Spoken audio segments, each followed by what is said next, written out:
Pemirsa, tren flexing atau memamerkan kekayaan kini sedang menjamur di media sosial.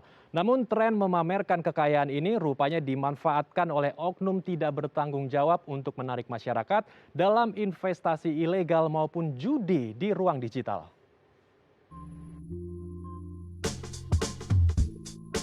Fenomena flexing atau tren memamerkan kekayaan dan kemewahan kini tengah marak di media sosial.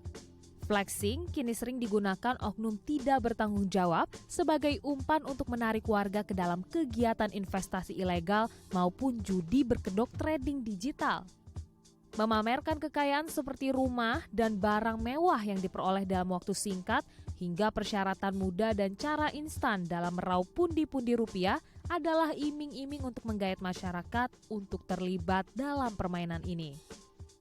Alih-alih ingin cepat memperoleh kekayaan seperti unggahan flexing di media sosial, namun tidak sedikit warga yang justru mengalami kerugian besar hingga miliaran rupiah. Pasalnya, saat ini banyak platform trading digital maupun instrumen investasi yang mekanismenya serupa dengan judi online.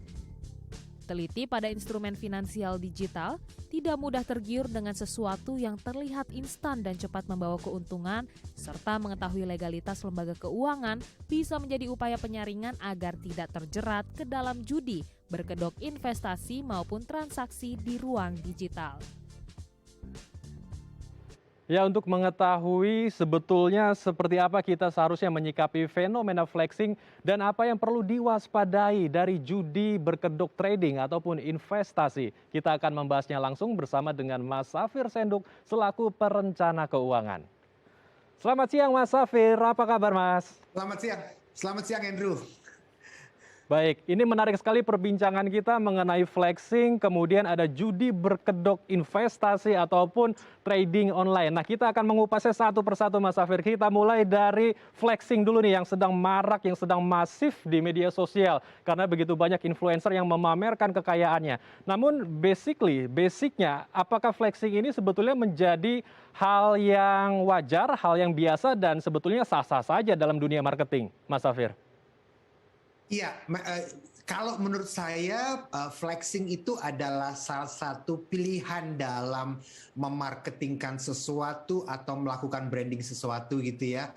Tapi kalau buat saya seringkali flexing ini bisa jadi belum tentu cocok dilakukan buat sebagian orang di Indonesia.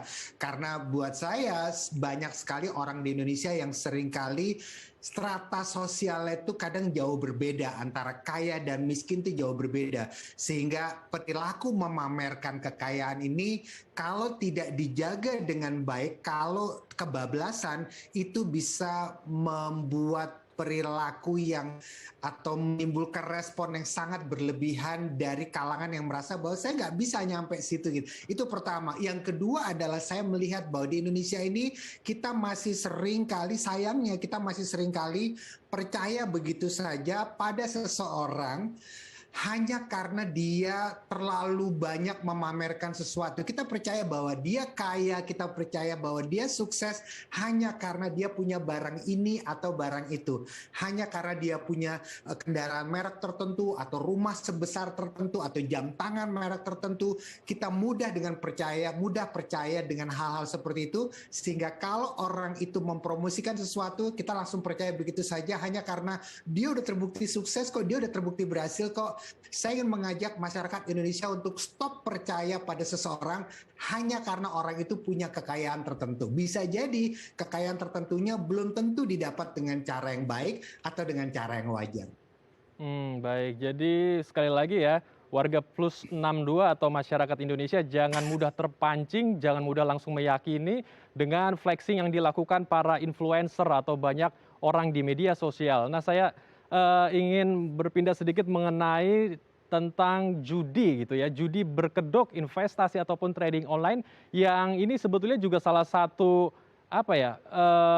tujuan akhir dari flexing, karena flexing itu kalau saya lihat sebagai umpannya, kemudian setelah masyarakat menggigit umpan tersebut mereka masuk ke dalam judi berkedok investasi ataupun trading online. Nah, salah satu trading online yang sedang marak ini adalah binary option atau opsi biner, Mas Safir. Apakah sebetulnya ini mekanismenya seperti judi atau betul-betul trading? Dan apa bedanya dengan investasi ataupun trading di saham atau cryptocurrency, Mas Safir?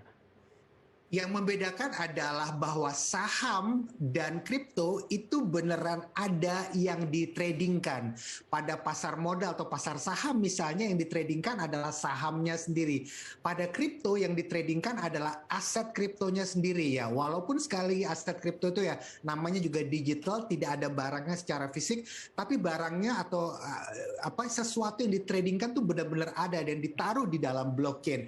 Ada alamatnya, jadi itu betul-betul ada. Sementara binary option itu adalah, kalau saya menyebutnya itu adalah financial speculation ya, dan biasanya mereka menggunakan kedok trading sebagai penyamaran bahwa ini trading loh, padahal sebetulnya kalau dilihat tidak ada satupun yang ditradingkan pada binary option tersebut. Dan ini saya pikir masyarakat harus hati-hati, hanya karena dia ada harganya yang naik turun yang menyerupai produk-produk lain yang ditradingkan, bukan berarti dia trading. Kita harus jelas betul apa yang ditradingkan. Nah, pada binary option tidak ada satupun yang ditradingkan, sehingga saya mengatakan bahwa ini adalah betul-betul spekulasi, atau banyak orang juga mengatakan ini judi, walaupun sebagian orang itu konotasi judi itu adalah ya judi itu ya di kasino seperti itu ya, tapi pada binary option ini betul-betul 100% adalah spekulasi, di mana yang kita lakukan adalah dengan jangka waktu tertentu, dan jangka waktu tertentu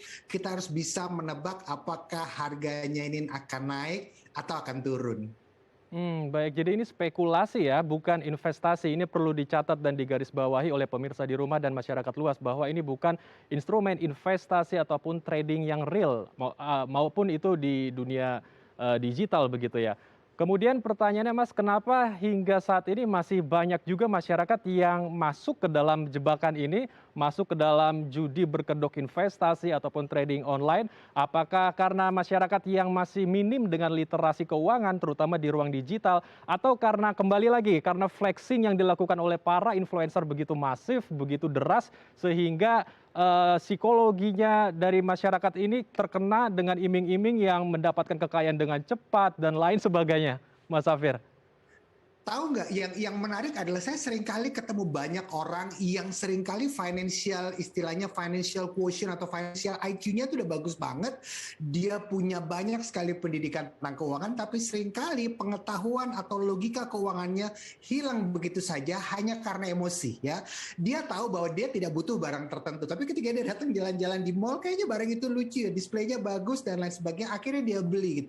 Jadi seringkali emosi mengalahkan segalanya. Nah, dalam kasus mereka yang terjebak masuk dalam binary option, seringkali sebagian dari mereka udah tahu kok bahwa itu spekulasi, udah tahu bahwa itu tidak ada satupun yang ditradingkan, tidak ada satupun yang diperdagangkan, tapi karena dia melihat ada contoh sukses, ada contoh seorang influencer yang berhasil, yang sudah memiliki barang ini, barang itu, di mana dia berpikir, saya kayaknya kerja ratusan tahun kok saya nggak bisa punya barang-barang itu ya. Akhirnya dia lakukan adalah, oke deh, nggak apa-apa, saya hajar aja, saya tahu kok nggak ada barangnya, tapi ini bisa jadi cara saya untuk bisa cepat mencapai keberhasilan seperti yang dimiliki oleh para influencer tadi. Jadi kalau saya ditanya apakah ini salah satunya adalah pengetahuan keuangan, surprise-nya adalah ini tidak selalu karena kurangnya pengetahuan keuangan. Sebagian dari mereka tahu bahwa ini adalah spekulasi, tapi ini lebih terjadi karena adanya perilaku flexing tadi, pamer kekayaan, dan dia merasa saya kok belum seperti itu, saya kerja lama sekali belum seperti itu. Mudah-mudahan dengan cara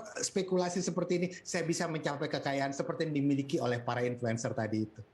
Baik, jadi sisi emosional dan psikologi yang disentuh ya melalui cara flexing itu tadi oleh para influencer.